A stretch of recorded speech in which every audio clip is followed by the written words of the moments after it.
여러분 안녕하십니까? 뉴스타트 3부 시작합니다. 사흘째로 접어든 경남 산청 산불 현장에서는 밤사이 야간 진화 작업이 이어졌습니다. 불이 크게 번지고 피해가 속출하면서 정부는 산청군을 특별 재난지역으로 선포했습니다. 진화 현장에 나가 있는 취재기자 연결합니다. 김종호 기자, 뒤로 소방차가 보이는데요. 지금 현장 나가 있는 곳이 어디입니까? 제가 있는 곳은 경남 산청군 시천면 천평마을이라는 곳입니다. 뒤로 인력과 장비가 보이는데 산불 저지선을 구축한 모습입니다. 저희는 어제 밤에도 이곳으로 왔었는데 그때는 산 정상부에서 불길이 번지고 있었습니다. 지금 보면 중턱을 지나 아래로 거의 다 내려온 모습 보실 수 있습니다. 밤사이 불길이 빠르게 번지지는 않았지만 잡히지도 않은 모습입니다. 밤사이 산청군 진화 작업에는 1,700여 명이 투입됐습니다. 결과는 아직 집계되지 않았습니다. 어젯밤 10시 기준 산청군 산불 영향 구역은 847만 제곱미터까지 확대됐습니다. 불길은 35km까지 번졌는데 8.8km 구간만 진화가 완료됐고 나머지 26.2km는 진화 중이어서 진화율은 25%까지 떨어졌습니다. 불이 처음 시작한 그제 해가 졌을 때 진화율이 10%, 어제 오전에는 75%였는데 어제 오후에 불씨가 바람을 타고 도로와 하천을 건너 맞은편 산까지 날아가면서 불이 크게 번지고 진화율은 떨어진 겁니다. 이 과정에서 경남 창녕군 공무원 1명과 산불 진화대원 3명이 화마를 피하지 못하고 유명을 달리했고 함께 진화 작업에 투입된 진화대원 5명도 다쳤습니다. 4명이 중상, 1명은 경상인데 모두 화상 환자입니다. 또 여러 산으로 불길이 번지면서 이곳 천평마을 등 주민들이 임시숙소로 대피하기도 했습니다. 어제 오전까지만 해도 불이 임야로만 번지며 민가나 시설까지 번지지 않아 인명피해도 없었는데 어제 오후부터 피해 규모와 범위가 커졌습니다. 산불이 크게 번지자 정부는 경남 산청군을 특별 재난지역으로 선포했습니다. 구체적인 지원 사항은 중앙재난안전대책본부 회의에서 나올 예정인데 특별 재난지역에는 관련 법령에 따라 피해자 지원 등 보훈부처 차원 조치가 이루어지고 시설 복구비 일부와 피해 주민 생계비도 지원됩니다. 지금까지 경남 산청군 산불 현장에서 YTN 김종호입니다. 경북 의성에서 난 산불은 규모가 밤사이 더 커졌습니다. 진화율 역시 4.8%로 떨어졌는데 산림당국은 곧 진화 헬기를 집중 투입하겠다는 계획입니다. 취재기자 연결합니다. 손효정 기자, 산불 진화 상황 전해주시죠. 네, 날이 밝으면서 본격적인 진화 작업도 재개될 예정입니다. 밤사이 지상 인력을 중심으로 불길 확산 저지에 매진했던 산림당국은 진화 헬기를 산불 현장에 집중 투입할 방침인데요. 경북 의성에 산불 진화 헬기 50대가량이 투입될 것으로 보입니다. 문제는 이런 노력에도 불구하고 이틀째로 접어든 의성 산불 상황이 심상치 않다는 겁니다. 어젯밤 10시 기준 진화율이 6%였는데 오늘 새벽 기준으로는 진화율이 4.8%로 떨어졌습니다. 산불 영향 구역도 950헥타르, 축구장 1,330개 면적에 달하는 규모로 확대됐습니다. 주변 마을과 주민들의 피해 또한 커졌는데요. 주민 400여 명과 요양병원 환자 150명도 안전한 곳으로 급히 대피했고 전소된 운남사를 비롯해 문화유산 피해도 발생했습니다. 마찬가지로 큰 산불이 난 경남 김해 진화율은 50%, 울산 울주도 33%에 그치고 있습니다. 특히 김해 산불의 경우 주변 진화 헬기가 산청 산불에 총동원되면서 조기 진화에 다소 어려움을 겪은 것으로 알려졌습니다. 이렇게 전국 곳곳에 동시다발적으로 발생한 산불이 이틀 이상 이어지면서 진화 인력의 피로감도 더 커지는 상황입니다. 지금까지 보도국에서 전해드렸습니다. 대형 산불이 난 지역의 주민들은 화마를 피해 대피소에 머물고 있습니다. 집을 떠나 간이 텐트에서 잠을 청해야 하는 주민들은 불편한 시간을 보내고 있습니다. 박종혁 기자입니다. 경남 산청군 단성중학교 체육관에 마련된 주민 대피소입니다. 체육관을 간이 텐트가 가득 채웠습니다. 산청군 시천면 점동마을 등에서 화마를 피해 이곳을 찾은 사람들은 100명가량. 1차로 대피했던 곳 근처로 산불이 번져 부랴부랴 이곳으로 왔습니다. 연세 많으신 분들이 많으셔서 대피소를 옮겨 다니는 것도 예산 일이 아닙니다. 지금 1차 피난지에 있다가 2차로 왔는데 상당히 이제 나이 드신 분이 많다 보니까 힘들고 이제 피곤하기도 하고 전부 다 가슴이 이제 불에 놀래가지고 너무 좀 힘든 상태에서 지금 또 밤늦게 왔다 보니까 굉장히 힘이 많이 듭니다, 지금. 대피소는 텐트로 공간은 분리되어 있지만 옆 텐트에서 하는 이야기가 들릴 정도입니다. 주민들은 급하게 대피하느라 옷까지만 겨우 챙겨 나왔습니다. 대피령에 따라 나오긴 했지만 불길이 자꾸 번지면서 집에까지 불이 옮겨 붙지는 않을까 걱정이 이만저만이 아닙니다. 지금 계속 불이 번지고 있는 상황이고 집에 불이 붙는다든지 하면은 재산상의 피해가 있지 않겠습니까? 그게 제일 걱정입니다. 이런 가운데 산청 산불 현장에선 4명이 숨지는 인명피해가 나기도 했습니다. 주민들은 산불을 끄다 유명을 달리한 피해자들 소식에 안타까워하고 있습니다. YTN 박종혁입니다. 어제 하루에만 발생한 산불은 모두 30여 건으로 최근 10년 사이 봄 산불 가운데 두 번째로 많았던 것으로 나타났습니다. 문제는 앞으로도 건조한 날씨가 이어져 추가 산불 위험이 남아있다는 겁니다. 엄윤주 기자의 보도입니다. 어두운 밤 시뻘건 화염이 능선을 따라 이어지며 산과 마을을 포위했습니다. 그제 시작된 경남 산청 산불은 사흘째 기세를 꺾을 줄 모르고 인명피해까지 나왔습니다. 여기에 경북 의성과 울산 울주까지 어제 하루 동안만 전국 곳곳에서 발생한 크고 작은 산불은 모두 31건으로 집계됐습니다. 국립산림과학원 산불예측센터의 분석 결과 최근 10년 사이 봄 산불 가운데 두 번째로 많았던 것으로 기록됐습니다. 2000년까지 넓혀봐도 역대 네 번째로 산불이 많이 난 하루였습니다. 10년 사이 가장 많은 산불이 난 건 재작년 4월 2일입니다. 당시 충남 홍성과 대전 등 모두 35곳이 동시다발적으로 불에 타 11곳이 특별재난지역으로 지정됐습니다. 2015년 3월 22일엔 어제와 마찬가지로 산불 31건이 발생해 공동 2위에 올랐습니다. 문제는 이미 발생한 산불을 다 끄기도 전에 추가 산불이 발생할 수 있다는 점입니다. 하루에 수많은 산불이 날 경우 헬기나 진화 인력이 부족해 진화 속도는 당연히 더딜 수밖에 없습니다.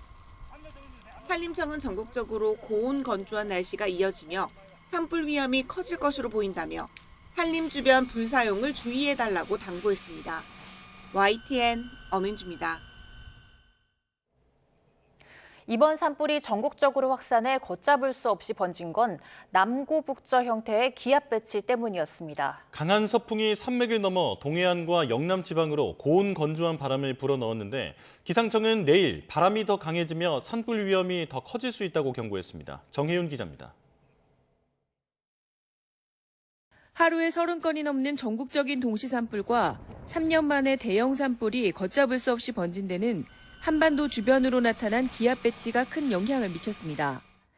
최근 남고북저 형태의 기압 배치가 나타나며 온난한 서풍이 유입돼 내륙 기온을 끌어올렸고 특히 서풍이 산맥을 넘으며 동해안으로는 고온 건조한 양간 지풍을, 영남 해안 인근으로는 고온 건조한 바람을 불어넣은 겁니다. 이로 인해 지난 주말 전국에서 25도 안팎의 고온이 관측됐고 포항, 구룡포 등 영남 일부 지역에서는 28도를 웃도는 초여름 날씨가 나타났습니다. 울산과 북창원 등 8개 지역에서는 지역 관측사상 가장 따뜻한 3월이 기록됐습니다. 이 가운데 고온 건조한 강풍이 불어든 영남 지방은 건조특보 속에 대형 산불이 사흘째 확산한 채 진화에 어려움을 겪고 있습니다. 기상청은 오늘도 전국적으로 20도를 웃돌며 건조한 날씨가 이어지고 당분간 남고북저 형태의 기압 배치가 유지되며 동해안과 영남 지방을 중심으로 고온 건조한 바람의 영향이 지속할 것으로 내다봤습니다. 특히 오늘보다 내일 기압 경도력이 더 강화해 강한 바람의 영향이 더 세질 것으로 보인다며 산불 확산에 대한 각별한 주의가 필요하다고 당부했습니다. 당분간은 계속 건조나 이런 부분 유지될 것으로 보여져가지고 기압 경도력이 조금 더 나쁜 쪽으로 갈 예정이거든요. 오늘보다도 내일이 조금 더 바람은 강해질 것으로 예상이 돼서 훨씬 더 위험한 상황은 더 이어진다. 특히 내일은 제주도와 남해안에 이번 주 목요일에는 전국에 비가 예고됐지만 양이 많지 않아 단비 효과를 기대하긴 힘들 것으로 예상했습니다. 기상청은 당분간 건조한 날씨 속에 강풍이 유지되며 산불 상황이 악화될 수 있다며 지속적인 경계와 주의를 당부했습니다. YTN 정혜윤입니다.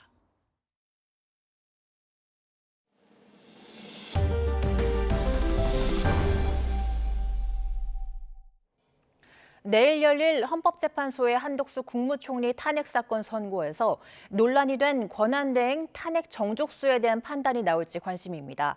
헌재의 결정은 다른 사건은 물론 정치권에도 큰 영향을 줄 가능성이 있습니다. 이경국 기자입니다.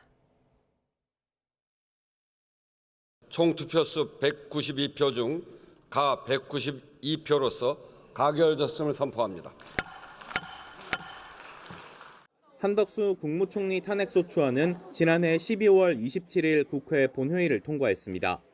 하지만 표결 전부터 의결정족수가 논란이 됐습니다. 야당은 국무총리를 기준으로 151명 찬성 시 가결을, 여당은 한 총리가 대통령 권한을 대행하는 만큼 200명 이상 찬성 시 가결을 주장했는데 우원식 국회의장은 야당의 손을 들어줬습니다. 제적위원 과반수의 찬성으로 의결한다는 점을 말씀드립니다. 결국 헌재에서 열린 탄핵 심판, 의결 정족수는 또 한 번 쟁점으로 떠올랐습니다. 피청구인의 기본적인 지위는 국무총리입니다. 국회 제적위원 과반수 찬성으로 의결된 것은 아무 문제가 없다 할 것입니다. 발의 및 의결 정족수는 모두 대행하는 직무를 기준으로 판단해야 합니다. 가중 정족수권을 충족하지 못하였습니다. 국민의힘 의원들이 표결권이 침해당했다며 우원식 의장을 상대로 낸 권한쟁의 심판에서도 비슷한 공방이 이어졌습니다. 주요 쟁점인 만큼 헌재가 24일 진행할 한 총리 탄핵 사건 선고에서 정족수 관련 판단을 내놓을 수도 있습니다. 헌재의 결정은 국민의힘과 국회의장 간 권한쟁의 심판 결과에 영향을 줄 수 있는 데다 정족수를 이유로 각하 결정이 나온다면 비상계엄의 위헌 위법성 등 윤 대통령 사건과 맞닿은 본안 쟁점에 대한 판단이 생략될 수도 있습니다. 이와 함께 헌재의 판단이 민주당이 발의한 최상목 권한대행 탄핵안 의결 시 영향을 줄 수 있다는 관측도 나옵니다. YTN 이경국입니다. 내일 한 총리 탄핵 심판 선고가 윤석열 대통령 사건보다 먼저 결과가 나오는 걸 두고 여야가 내놓는 해석이 분분합니다. 여당은 한 총리 탄핵이 기각되면 윤 대통령에게도 유리할 걸로 보는 반면 야당은 헌법재판소에 불만을 내비치면서도 내심 대통령 파면을 기대하는 분위기도 읽힙니다. 정인용 기자입니다. 국정 안정을 위해 한덕수 총리 탄핵 심판에 신속한 선고를 요구해온 국민의힘은 일단 고무된 분위기가 역력합니다. 윤 대통령과 한 총리 사건은 별개라면서도 한 총리 탄핵이 기각되면 계엄 선포 배경으로 주장한 탄핵 남발을 입증할 또 하나의 근거는 된다는 겁니다. 국정 테러, 이것이 결국은 대통령의 계엄 선포의 원인이 되었다 이렇게 생각을 하기 때문에 중요한 고려 사항이 될 것이다. 또 한 총리 탄핵 심판을 통해 계엄 국무회의와 내란죄 철회 문제에 대한 판단이 드러날 텐데 결론이 기각이라면 윤 대통령 사건도 그럴 거라는 시각도 있습니다. 한덕수 총리를 기각을 시키고 윤석열 대통령은 인용할 것이다. 이거는 그야말로 제가 보기엔 아무 근거 없는 정치적 판단이고 그 논리적 일관성으로 보면 윤석열 대통령도 기각. 반면 민주당은 한 총리보다 먼저 탄핵 소추된 윤 대통령 사건을 더 뒤에 결론 내리는 건 헌재가 지켜온 선입선출 원칙에 어긋난다고 반발하고 있습니다. 윤 대통령 사건을 최우선 처리하겠다는 약속 역시 깬 거라며 헌재가 여당 눈치를 보고 끌려다니는 게 아니냐는 의심 섞인 시선마저 확산하는 기류입니다. 원칙이 흔들리고 그 이유에 대해 국민들께 설명 의무조차 다하지 않으면 헌재 스스로 신뢰의 기반을 깎아내리는 결과를 낳을 수밖에 없습니다. 물론 윤 대통령 파면 결정을 내리기 위해 일단 여당 쪽 입장을 들어주고 있는 거라는 기대감도 없진 않습니다. 헌재에 대해서 희망을 가지는 것은 이 모든 것이 윤석열 대통령에 대한 탄핵 인용 결정을 위해서 보수 쪽의 입장을 들어주는 거다. 결국 남은 건 윤 대통령 탄핵 심판 선고 날짜가 언제로 잡히느냐입니다. 이재명 대표 재판 일정을 고려한 야당은 어떻게든 일찍, 반대로 여당은 최대한 늦게 나오길 바라고 있는데 헌재를 둘러싼 아전인수격 해석도 탄핵 선고 날에야 마침표를 찍게 될 걸로 보입니다. YTN 정인용입니다. 헌법재판소의 숙고가 예상보다 훨씬 길어지면서 사회적인 혼란도 커지고 있습니다. 누가 썼는지도 모르는 받은 글, 이른바 지라시가 난무하고 거리의 시민들도 격해지는 양상입니다. 김영수 기자가 보도합니다. 최근 시중에 헌재 평의 및 일정 분석 보고서라는 제목의 글이 떠돌았습니다. 개요와 결론까지 나누어 그럴듯한 형식을 갖추고 선고 시기와 결과를 전망했지만 사소한 것부터 오류가 발견됩니다. 글에 등장하는 두 헌법재판관의 임명 과정과 시기가 완전히 틀립니다. 기각으로 분위기가 갑자기 변했다는 글에 반박하는 글이 곧바로 돌기도 합니다. 작성자나 내용 모두 분명하지 않은 받은 글, 이른바 찌라시입니다. 탄핵 심판 선고가 예상했던 것보다 늦어지고 최종 변론 이후 한 달 가까이 비공개 평의가 이어지면서 생기는 궁금증이 이 같은 형태로 나타나는 걸로 보입니다. 언론사 정보보거나 헌재 공지를 가장한 글도 난무하고 있는데 평의 내용은 재판관 외에는 알 수 없는 만큼 찌라시의 신빙성은 신뢰하기 어렵다는 의견이 많습니다. 누가 어떤 근거로 썼는지도 모르는 찌라시가 일종의 여론전 도구처럼 이용되는 가운데 헌재 주변 인파는 눈에 띄게 들고 과격해지는 양상입니다. 여기에 정치권까지 거리로 나서면서 헌재 앞은 여야 정쟁의 장이 되어버렸습니다. 탄핵 선고를 둘러싼 사회적 혼란과 분열이 가중되고 있는 가운데 숙고에 숙고를 거듭하고 있는 헌재가 언제쯤 윤 대통령 탄핵 심판을 선고할지 주목됩니다. YTN 김영수입니다. 윤석열 대통령이 내일 잡혀있는 형사재판 2차 공판 준비기일에 출석하지 않기로 했습니다. 출석 의무가 없기 때문인데 변호인들만 나와 의견을 낼 예정입니다. 한동호 기자입니다. 지난달 20일 윤석열 대통령은 서울중앙지방법원에서 열린 형사재판 1차 공판준비기일에 출석했습니다. 부속 취소 신문까지 잡혀 있었기 때문에 직접 목소리를 낼 거란 관측이 많았습니다. 그러나 재판에선 변호인들이 나서 입장을 냈고 윤 대통령은 말을 아꼈습니다. 오는 24일엔 한 달여 만에 2차 공판준비기일이 열리는데 윤 대통령은 지난 1차 준비기일과 달리 불출석할 예정입니다. 윤 대통령 변호인단은 언론 공지를 통해 대통령은 출석하지 않을 거라며 관련 절차에선 변호인단이 출석해 공소사실과 절차, 그리고 증거 등에 대해 의견을 진술하고 진행할 예정이라 설명했습니다. 이번에 윤 대통령이 법정에 나오지 않는 이유에 대해선 준비기일엔 피고인 출석 의무가 없기 때문이라고 덧붙였습니다. 지난 1차 기일과 달리 불출석하기로 한 것은 헌법재판소의 탄핵 심판 선고를 앞두고 차분히 결과를 기다리겠다는 뜻도 반영된 것으로 해석됩니다. 이번 2차 준비기일 이후 첫 정식 재판이 잡힌다면 당사자 출석 의무에 따라 윤 대통령은 법원에 출석해야 합니다. YTN 한동우입니다. 도널드 트럼프 미국 대통령이 예고한 상호 관세 발표일이 이제 열흘 앞으로 다가왔습니다. 4월 2일부터 모든 나라가 예외 없이 적용되겠지만 이후 관세율을 낮추기 위한 각국의 협상전이 치열하게 펼쳐질 것으로 보입니다. 워싱턴 권준기 특파원입니다.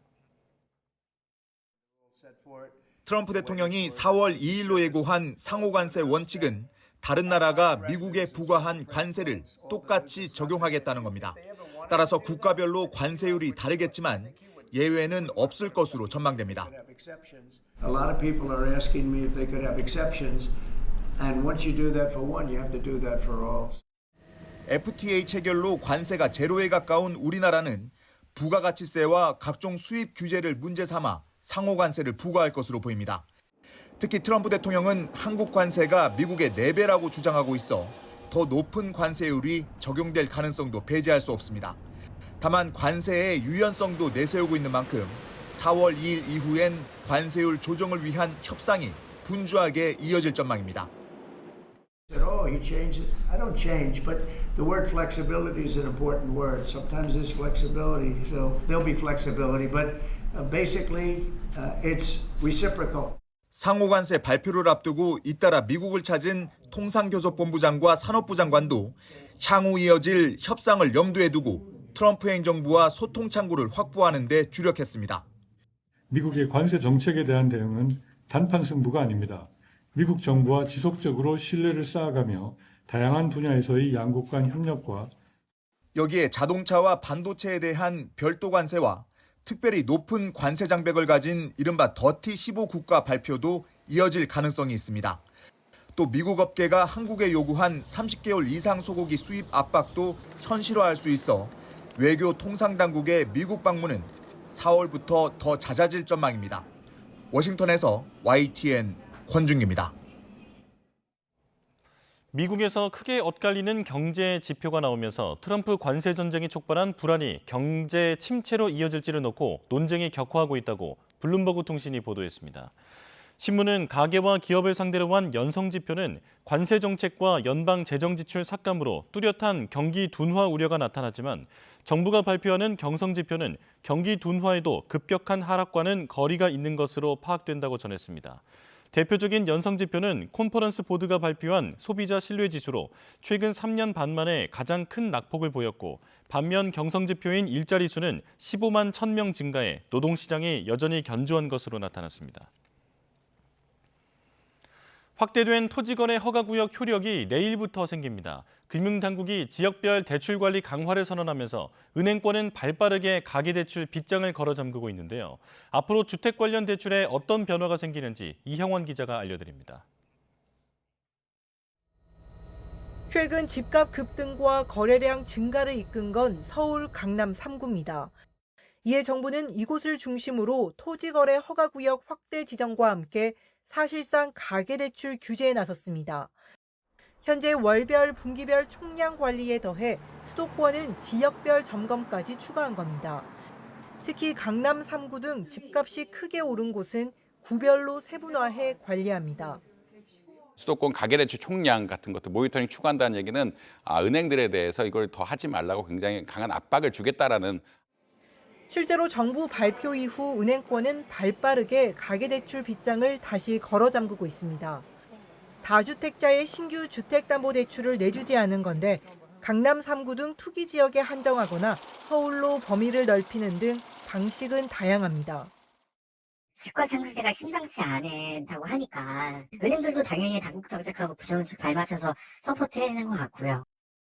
금융당국은 선순위 전세가 있는 집에 후순위로 주택담보대출을 내줄 때 은행이 위험성을 제대로 평가했는지도 점검하기로 했습니다. 이와 함께 조건부 전세자금 대출도 제한하기로 해 수도권에서 전세를 끼고 집을 사는 갭 투자는 주택담보대출이 막힐 것으로 보입니다. 다주택자, 갭 투자자, 외지인 등 이런 투기적 수요가 있는 것은 금융권이 스스로 일단 차단하도록 정부가 요청을 했고요. 이렇게 해도 부족하다면 모든 가능성을 열어놓고 강력한 대출 억제 정책을 추가로 시행한다는 방침입니다. YTN 이영훈입니다. 최근 유통업계에는 주말이나 휴일에도 택배를 받을 수 있는 주 7일 배송 경쟁이 뜨겁습니다. 네이버가 배송 서비스를 전면 개편하며 쿠팡의 총알 배송에 도전장을 내밀었는데 AI 활용까지 더해지면서 이커머스 업계의 경쟁이 더욱 치열해지고 있습니다. 오동건 기자가 취재했습니다. 작업자가 제품을 상자에 담아 차례차례 중앙 벨트에 올립니다. 당일 배송 준비를 마친 제품들 트럭에 실려 주문자를 향합니다. 아침에 5분 만에 저희 시스템으로 주문이 들어오고요. 저희는 현장에서의 작업은 20분 안으로 마쳐서 11시까지 구매된 고객의 주문을 다 당일 배송하고 있습니다. 물류 시스템의 전산화 자동화로 당일 배송이 확대되고 주 7일 배송 업체가 늘어나면서 365일 당일 배송은 새로운 트렌드가 됐습니다. 올해부터 주 7일 배송에 돌입한 CJ 대한통운은 일요일 주문량이 45% 늘었고 쇼핑 플랫폼인 G마켓과 11번가도 일요일 주문량이 증가하고 있습니다. 특히 최근 쇼핑 앱을 선보인 네이버는 당일, 다음날, 희망시간 등으로 배송 시간대를 세분화하고 멤버십 가입자에겐 무료 환불, 반품을 가능하게 해 업계 1위 쿠팡에 도전장을 던졌습니다.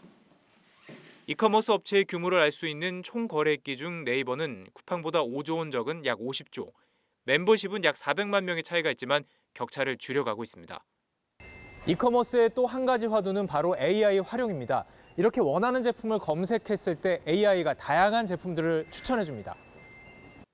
네이버는 쇼핑에 필요한 기본적인 정보를 AI가 제공하고 네이버 카페나 블로그 등의 활동을 근거로 상품을 추천합니다. 쿠팡 역시 AI가 축적된 데이터를 이용해 소비자 맞춤형 상품을 찾아주는 방식을 이용하고 있습니다. 쇼핑이 하나의 무의식적인 어떤 행동으로 변하고 있기 때문에 그런 소비 행태 변화에 맞춰서 AI 활용을 더 잘하는 기업이 유동 소비 시대에는 승자가 될 것이다, 이렇게 보여집니다. AI 기술 도입과 배송 경쟁이 맞물리면서 쿠팡이 독보적인 1인자로 군림해온 이커머스 업계 판도에 변화가 생길지 주목됩니다. YTN 오동건입니다.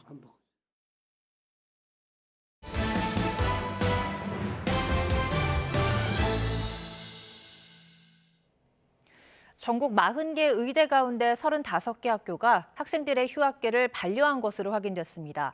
연세대와 고려대에선 상당수의 학생들이 복귀를 택했는데 이런 움직임이 다른 대학까지 영향을 미칠지 주목됩니다. 염혜연 기자입니다. 앞서 의과대학이 있는 40개 대학 총장들은 학생들의 복귀를 독려하며 휴학계를 승인하지 않겠다고 선언했습니다. 약속대로 35개 대학이 휴학계를 반려했고 나머지 5군데도 조만간 완료해 통보한다는 계획입니다. 돌아오지 않으면 재적이 불가피한데 일부 대학은 재적을 당하면 향후 재입학도 불가능하다고 공표했습니다. 정부와 대학의 당근과 채찍 전략은 유의미한 결과를 낳고 있습니다. 복귀 신청을 마감한 연세대학교는 6개 학년 700여 명 가운데 절반 정도가 등록한 걸로 파악됐습니다. 고려대도 비슷한 수준의 움직임이 있는 것으로 보입니다. 앞서 의대생 단체 대표들이 돌아가지 않겠다고 선언했지만 균열이 시작된 겁니다. 이 같은 결과는 앞으로 데드라인을 맞을 다른 의대생들의 결정에 바로미터가 될 수 있습니다. 교육부는 이달 말 학교별 등록 학생 수를 집계해서 내년도 모집 정원을 최종 확정할 계획입니다. 100%는 아니더라도 수업을 진행할 수 있는 수준의 복귀라면 3,058명, 그렇지 않으면 증원된 정원인 5,058명으로 확정됩니다. YTN 염혜원입니다. 배우 고 김세론 씨는 생전에 유튜브에 퍼진 가짜 뉴스 때문에 고통스러워한 것으로 알려졌는데요. 연예인들의 사생활을 무분별하게 폭로해 이득을 얻는 이른바 사이버 해커 규제가 필요하다는 여론이 높아지고 있습니다. 표정호 기자입니다. 고 김세론 씨 유족은 생전 김 씨가 연예 전문 유튜버의 거짓 주장으로 극심한 정신적 고통에 시달렸다며 유튜버를 경찰에 고발했습니다. 유튜버는 자작극, 셀프 연애 등 이상한 여자로 몰고 갔기 때문에 연예인들의 사생활을 악용해 경제적 이득을 취하는 사이버 해커에 대한 논란은 이전부터 계속되어 왔습니다. 유튜버 구제혁은 다른 사이버 해커들과 연합까지 만들어 활동하다 유튜버 쯔양을 협박한 혐의로 1심에서 징역 3년을 선고받고 법정 구속됐습니다. 수치스러워가지고 이제 더 이상 약간 어디에도 언급되지 않길 바라서. 다수 연예인에 대한 악성 루머를 퍼뜨렸던 유튜버 탈덕수용소도 명예훼손 혐의로 재판에 넘겨졌습니다. 반복된 논란에 사이버 해커에 대한 강력한 제재를 요청하는 국민청원이 등장하는 등 제도를 보완해야 한다는 여론이 확산하고 있습니다. 허위 사실을 통한 공격이 옛날보다 훨씬 더 유효적절한 상대방을 공격하는 수단이 된 반면 처벌은 예전 정도 수준에 이르고 있으니까 처벌 강화뿐 아니라 경제적 이익이 목적인 사이버 해커들이 수익을 창출하지 못하게 제한해야 한다는 목소리도 나옵니다. 최근 유튜브 측에서 구제혁과 카라큘라 등 일부 사이버 해커에 대해 수익 창출 중단 조치를 했는데 앞으로 플랫폼 기업이 더 적극적으로 나서게 해야 한다는 지적입니다. 플랫폼의 책임을 묻는다는 건 지금 너무너무 중요한 일이고요. 그러기 위해서는 좀 정교한 어떤 입법이라든가 규정 마련 이런 것들이 지금 시급하다고 생각합니다. 또 사이버 해커의 악의적 명예훼손에 대해 수익을 몰수 추징해 피해 회복에 사용하도록 하는 징벌적 손해배상제 논의가 필요하다는 의견도 있습니다. YTN 표정호입니다.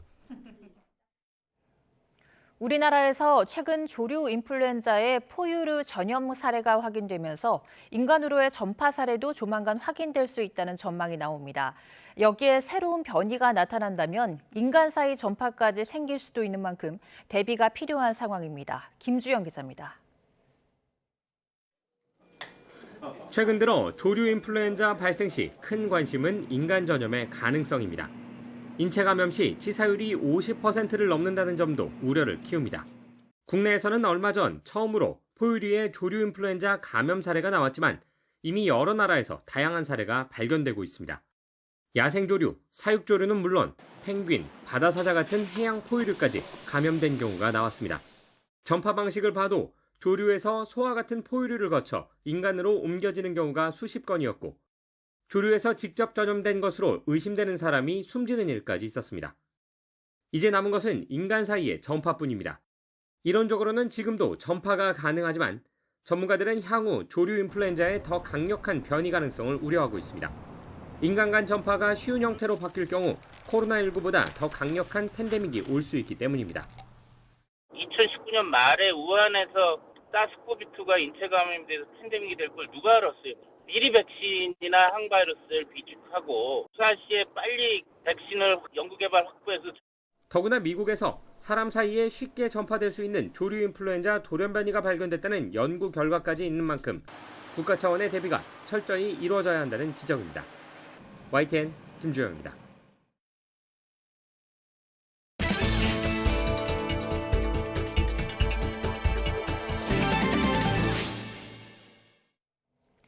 치주염은 치아를 지지하는 잇몸과 뼈가 손상되는 질환인데요. 마치 반창고를 붙이듯 통증 없이 항생물질을 효과적으로 전달하는 마이크로 니들 패치가 개발됐습니다. 이성규 기자입니다. 반창고를 붙이듯 쉽고 간편하게 붙일 수 있는 마이크로 니들 패치입니다. 손톱 크기 패치에는 머리카락처럼 얇은 바늘인 마이크로 니들 60여 개가 촘촘히 박혔습니다. 이 마이크로 니들에 치주염 치료에 쓰이는 항생 물질을 탑재하고 치주염을 유도한 지휘의 잇몸에 붙여봤습니다. 실험 결과 조직 재생 효과가 입증됐는데 기존의 연고 치료제보다 약물 전달 효율이 6배 이상 높은 것으로 나타났습니다. 연고 치료제는 피부가 1차적으로 장벽 역할을 하고 점막에서 침에 의해 쉽게 씻겨 나가는 등의 단점이 있습니다. 하지만 개발한 마이크로 니들은 피부 안으로 직접 약물을 전달해 이 같은 문제점을 극복했습니다. 마이크로니들도 안 아프게 하기 위해서 마이크로 사이즈로 만들고요. 그게 이제 딱딱하게 만들면서 약물이랑 같이 있습니다. 그래서 피부에 우리가 삽입을 하게 되면 그게 녹으면서 피부 장벽을 극복하면서 바르는 것보다도 더 효과가 좋게 나오는 것 같습니다. 또 잇몸 속에 삽입된 마이크로 니들은 15분 안에 녹아 빠르게 항생 물질을 조직 내부로 전달합니다. 항생 물질인 미노사이클린은 빛에 의해 쉽게 분해되는데 연구진은 빛을 차단하는 암실과 같은 장치를 제조 공정에 적용했습니다. 이를 통해 약물의 안정성도 94%까지 유지하는데 성공했다고 밝혔습니다. 마이크로 니들을 적용한 치주염 패치가 개발된 것은 이번이 처음으로 구강질환 치료에 새로운 대안이 될지 주목됩니다. YTN 사이언스 이성규입니다. 최근 종료된 한미연합연습을 앞두고 북한의 고강도 무력 도발 가능성이 제기됐었지만 북한의 대응은 비교적 잠잠했습니다. 이 같은 대응에 어떤 배경이 있는 건지 짚어봤습니다. 이종원 기자입니다. 아파트 형태의 고층 건물이 들어선 거리를 김정은 국무위원장이 수행원들과 함께 둘러봅니다. 평양에 새로 지은 주택 10,000가구 준공식을 앞두고 현지 지도에 나선 겁니다. 지난 20일 종료된 한미 연합연습 기간 김 위원장의 유일한 공개 행보였습니다. 우리는 세계적으로 수도권에서의 살림집 문제를 완벽하게 해결한 자랑할 만한 나라로 될 것이라고 하시면서 북한은 이번 한미연합연습이 진행되는 동안 각종 담화와 논평을 통해 말폭탄을 쏟아내며 대미 메시지를 내놓는 데 주력했습니다. 훈련 일주일 전부터 김여정 부부장이 나서 부산항에 입항한 미 핵추진 항공모함을 거론하며 군사적 대응을 예고했지만 주목할 만한 도발은 없었습니다. 훈련 첫날 서해 앞바다에 근거리 탄도미사일을 쏜 것이 유일한 무력 도발이었고 이마저도 북한 대내외 매체에 관련 소식이 실리지 않았습니다. 미사일 도발은 물론 김 위원장의 군사훈련 지도 모습 등을 공개하던 예년과 비교할 때 비교적 잠잠한 대응으로 평가하는 이유입니다. 트럼프 대통령의 정책을 비난하면서도 트럼프 대통령 개인에 대해서 지칭하거나 또한 직접 지칭하거나 그러한 방식으로 하지는 않고 이처럼 북한이 수위 조절에 나선 배경으론 무엇보다 대외 정세 변화에 집중한 결과라는 분석이 많습니다. 북한군이 파병된 러시아와 우크라이나 전쟁의 종전 휴전 협상이 진행 중인데다 북한을 거듭 핵보유국으로 거론한 트럼프 미국 대통령을 향한 일종의 메시지로 볼 수 있기 때문입니다. 트럼프 요인이 크다고 생각합니다. 미국이 현재 트럼프 행정부 하에서 대북 정책이 검토되고 있고 또 굉장히 거친 여러 가지 대외 정책이 이루어지고 있는 상황에서 탄핵 정국 속 리더십이 부재한 남측의 불확실한 상황과 우리 공군의 전투기 오폭 사고로 실사격 훈련이 중지됐던 점도 영향을 줬을 거란 분석도 나옵니다. YTN 이종원입니다. 폐렴으로 장기간 입원해온 프란치스코 교황이 오늘 퇴원해 바티칸으로 복귀할 예정입니다. 의료진은 회복을 위해 최소 2달의 휴식과 재활이 필요하다고 밝혔습니다. 김지영 기자가 보도합니다. 프란치스코 교황이 5주 이상 입원하고 있는 로마 제멜리 병원. 교황의 쾌유를 비는 기도 행렬이 연일 이어지고 있습니다. Speriamo bene che si riprenda presto, che riuscirà a parlare, perché se no la Chiesa ne risentirà tantissimo. 병원 의료진은 기자회견을 통해 교황이 오늘 퇴원해 바티칸으로 복귀할 예정이라고 밝혔습니다. La buona notizia che immagino che aspetta tutto il mondo è che domani il Santo Padre è in dimissione. In dimissione. Domani il Santo Padre tornerà a Santa Marta. 다만 회복을 위해선 최소 2달의 휴식과 재활이 필요하다고 설명했습니다. 병원 의료진이 언론 브리핑을 한 건 이번 일주일째인 지난달 21일 이후 처음입니다. 교황은 지난달 초부터 기관지염을 앓다가 같은 달 14일 입원했고 흉부 CT 촬영에서 양쪽 폐에 폐렴이 확인됐습니다. Chiedere scusa perché con questo forte raffreddore è difficile per me parlare e per questo ho chiesto a mio fratello di leggere la catechesi. 이후 병세가 계속 악화해 4차례 호흡곤란을 겪는 등 여러 번 고비를 맞았지만 최근 눈에 띄게 호전됐습니다. 앞서 교황청 대변인은 교황이 오늘 낮 12시 제멜리 병원 10층 창가에 나와 신자들에게 인사하고 축복을 전할 예정이라고 전했습니다. 교황은 입원한 이후 지난 16일 공개된 기도하는 사진 외에 모습을 드러낸 적이 없어 첫 공개 석상에 관심이 쏠립니다. YTN 김지영입니다. 지난해 6월 우주로 떠났다가 발이 묶였던 미국의 우주 비행사들이 무려 286일 만에 지구로 귀환했는데요. 과연 9달간의 우주 생활을 견딘 우주 비행사들의 건강은 어떨까요? 김성준 기자가 보도합니다. 바다에 내려앉은 우주 캡슐이 배 위에 올려지자 우주 비행사 휴니 윌리엄스와 부치 윌모어가 차례로 모습을 드러냅니다. 우여곡절 끝에 9달의 기나긴 우주 생활이 마감되는 순간입니다. 지금까지 우주에서 가장 오래 머문 기록은 지난 1990년대 중반 러시아의 과학자 발레리 폴리아코프가 세운 437일이 가장 길고 미국 나사 소속의 우주 비행사 가운데는 371일을 체류한 프랭크 루비오가 최장 기록입니다. Much as it was a challenge to stay an extra 6 months, I am so grateful that the agency was able to say, hey, you know what, the safe thing to do would be to fly up a new spacecraft and have them wait and ensure a more safe return. 중력이 거의 없는 우주 공간에서 머물면 몸에는 당장 변화가 생깁니다. 2주만 지나도 근육량이 20%까지 감소하고 뼈는 매달 1%씩 약해지면서 살짝만 다쳐도 부러질 수 있습니다. 더 큰 문제는 우주 방사선. 지구에서보다 10배가량 더 노출되는데 백내장과 각종 암은 물론 뇌 손상까지 감수해야 합니다. 지구로 돌아와 회복 훈련에 집중해도 몸이 정상으로 돌아오기까지 길게는 4년 정도 걸립니다. 하지만 우주 비행사들은 이런 위험에도 불구하고 우주에 머무는 매 순간이 환상적이라고 입을 모읍니다. To me, just seeing that thin layer that protects the whole world and how we are supposed to take care of this planet like with all of our hearts. 지난 1961년 소련의 유리 가가린이 첫 우주 비행에 성공한 이후 지금까지 38개 나라 514명만이 우주 비행을 경험했습니다. YTN 김선중입니다. 적도 부근 동태평양의 바닷물 온도가 예년보다 낮아지는 라니냐 현상이 반년 만에 사라질 전망입니다. 라니냐가 단명하면서 지구온난화가 더 가팔라질 것이라는 우려도 커지고 있습니다. 유투권 기자입니다. 적도 부근 동태평양의 해수면 온도는 지구 전체 기상에 큰 영향을 미칩니다. 통상 엘니뇨가 발생하면 기온이 더 오르고 반대로 라니냐가 발생하면 이를 억제하는 것으로 알려졌습니다. 역사상 가장 뜨거웠던 2년을 보낸 이후 과학자들은 지난해 12월 발생한 라니냐의 영향을 주목했습니다. 하지만 기대와 달리 지난 1월 지구의 기온은 지난해 기록을 갈아치우며 다시 사상 최고치를 찍었습니다. 지난달에도 기상관측 이래 세 번째로 높은 기온을 기록했습니다.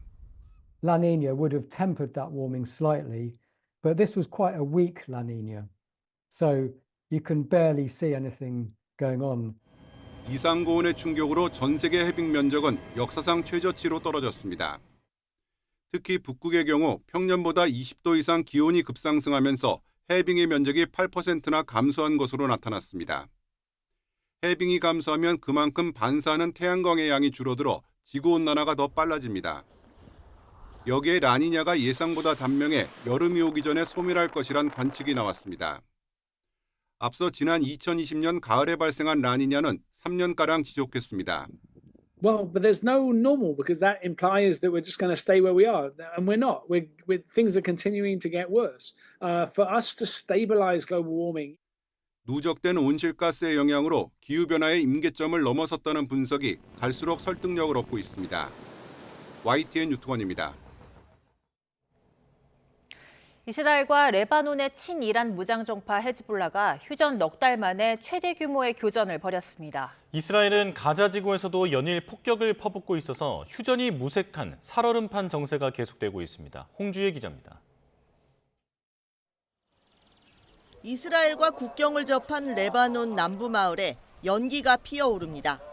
레바논 보건부는 이번 공습으로 어린이를 포함해 사상자가 발생했다고 밝혔습니다. 이스라엘은 친이란 무장정파 헤즈볼라가 아침 일찍 레바논 영토에서 미사일을 쏜 것에 보복한 거라고 설명했습니다. בסביבות השעה 7:30 בבוקר התעוררנו לכל מספר שיגורים. היה אזעקות במושבה. כיפת ברזל הראתה מספר שיגורים ששוגרו מלבנון. 이스라엘군은 헤즈볼라 로켓 발사기 수십 대와 지휘 본부를 타격했다며 공습 영상도 공개했습니다. 지난해 11월 말 휴전 이후 최대 규모의 교전이 벌어진 가운데 헤즈볼라는 로켓 발사에 어떠한 관여도 하지 않았다고 부인했습니다. 그러면서 이스라엘이 레바논을 계속 공격하기 위해 구실을 꾸며내는 거라고 주장했습니다.